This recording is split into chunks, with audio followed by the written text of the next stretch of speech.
balik lagi ya ke mata pelajaran saya gitu. Melanjut lagi dari yang kemarin gitu. Sebelumnya maaf banget karena tadi Bapak ada urusan, jadi untuk jam pelajarannya agak diundur gitu ya. Jadi kita agak ke sore gitu. Nah, paling ini mau tanya dulu aja buat di hari ini kita mau ada sedikit materi mungkin dari Bapak.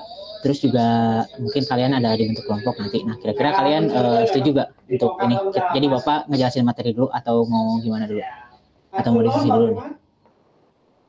Bapak jelasin materi dulu aja ya. Oke, dikit aja. Oke. Nah, kita kan kemarin udah bahas nih tentang storyboard gitu ya. Oh iya, omong-omong kan kemarin tuh Nicholas gak masuk ya. Kemarin tuh gara-gara jaringan juga kalau salah. Nah, Nicholas kira-kira udah dapat belum catatan yang minggu kemarin?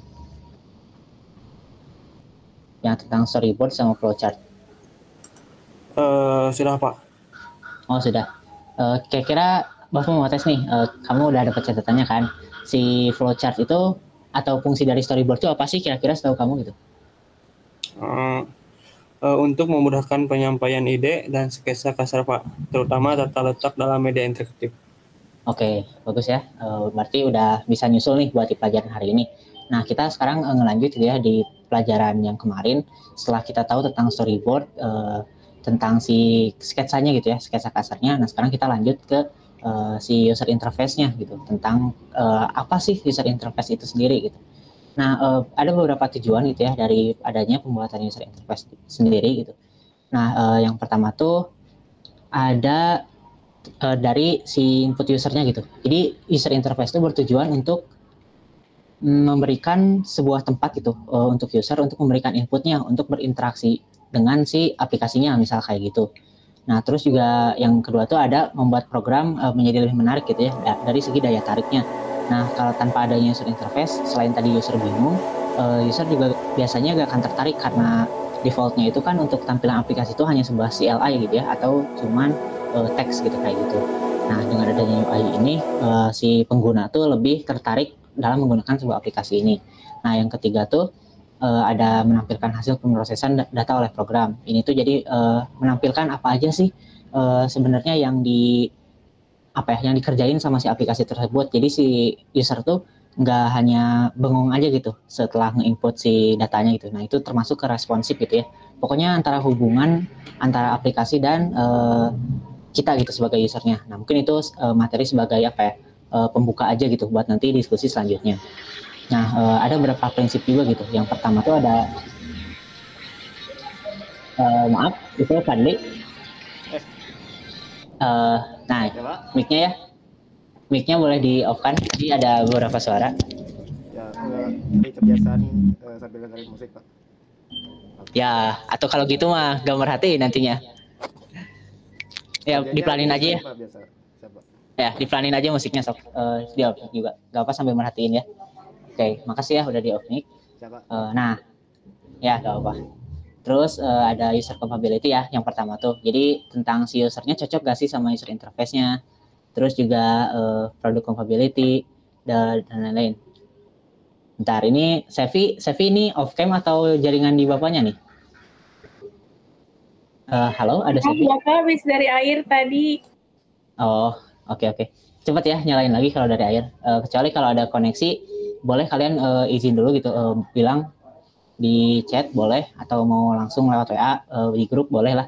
Tapi usahain untuk on cam ya, ini untuk pemantauan gitu. Karena biasanya kalau di absen otomatis juga gak kebaca gitu untuk yang off cam itu. Ini juga Bapak observer bilang off cam. Nah, terus selanjutnya ada task compatibility ya. Setelah tadi dari user sama produknya, ada juga dari task compatibility-nya. Jadi si user interface tuh apa sih tujuan dari tujuan awal dari si aplikasinya sendiri gitu. Terus ada workflow compatibility, yaitu seperti gimana cara aplikasi itu dapat membantu si user gitu kayak gitu. Terus ada konsistensi, familiarity, simplicity. Nah, tiga ini tuh lebih ke UX-nya gitu atau UI-nya sendiri. UX dan UI-nya sih dua-duanya gitu. Terutama dari konsistensinya. Jadi si aplikasi itu harus selalu konsisten meskipun berubah-berubah UI, tapi ada konsistensi di sana gitu. Jadi si aplikasi itu ke familiarity gitu. Jadi si user itu tuh gak asing dengan si aplikasi yang dipakai ini. Terus ada simplicity, jadi gak ngerepotin si usernya. Nah, terus yang terakhir ada istilah WYSI, WYG. Nah, ada yang tahu nggak artinya ini? Yang terakhir. WYSI, WYG. Ada yang pernah dengar nggak? Fadli, silakan. Kalau nggak salah, what you see is what you get. Nah, ya betul. Jadi user interface itu harus what you see is what you get gitu. Jadi kita harus memberikan sesuatu yang sesuai gitu sama ekspektasi si user itu juga gitu. Misalnya si user ngelihat A, ya kita harus bisa ngasih A gitu, kayak gitu. Nah, itu untuk si prinsip user interface. Sekarang kita ke interaksi antara UI dan pengguna gitu ya. Mungkin Bapak akan bagi ya dua kelompok. Ini kelompoknya gimana nih? Mau Bapak yang pilih aja atau kalian yang pilih? Bapak yang milih aja. Oke, karena kemarin tuh kalau nggak salah kelompoknya Fadli sama Niko, terus Fadli sama Sevi ya. Sekarang Bapak coba ubah gitu ya. Sekarang coba Fadli sama Faris, terus Sevi sama Niko. Nah, kira-kira kalian nih terkait materi di sini pernah nggak sih ngerasain sesuatu gitu? Kayak misalnya Bapak nih, kalau Bapak tuh pernah kayak bingung nih sama suatu user interface karena misalnya interface-nya itu nggak kayak biasa gitu. Kayak misalnya Bapak sendiri kan pengguna Android gitu ya. Pengguna Android itu kan biasanya si ininya tuh agak standar lah kayak gitu. Nah, tapi pas coba user interface di iOS gitu ya, di Apple itu tuh agak susah banget. Nah, kalian pernah nggak sih ngalamin kayak gitu? Nicholas, sedang apa gitu Nicholas? Ya. Sedang melihat apa Nicholas? Enggak apa-apa. Oke, perhatiin aja ya, perhatiin dulu gitu. Nanti bagian presentasinya baru gitu. Ini.